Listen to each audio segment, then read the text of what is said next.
U.S. President Donald Trump, facing the possibility of a cash crunch, said on Tuesday he would spend whatever it takes of his own money to finance his 2020 presidential campaign against Democrat Joe Biden if he had to.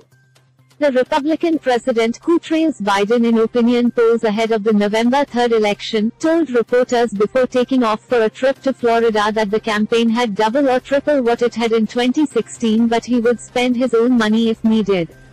"If I have to, I would," Trump said. The New York Times reported that Trump's initial financial supremacy over former Vice President Biden earlier this year had evaporated, and that of the $1.1 billion his campaign and the party raised from the beginning of 2019 through July, more than $800 million already had been spent.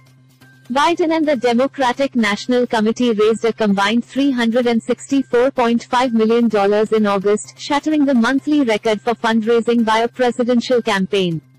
Trump and Republicans have not announced their August haul. Trump, who was a wealthy New York-based real estate developer before entering politics, was asked how much he might have to spend from his own personal fortune. He had to dip into his own money in 2016 to help pay for his campaign. "Whatever it takes. We have to win. This is the most important election in the history of our country," he said.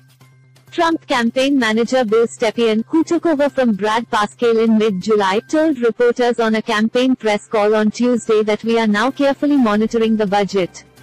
Stepien said the campaign will have more resources to spend than it had in Trump's 2016 victory and that we are very comfortable and confident in how money is now being spent. Trump, under pressure for his handling of the coronavirus pandemic, on Tuesday was traveling to two states critical to his re-election, Florida and North Carolina.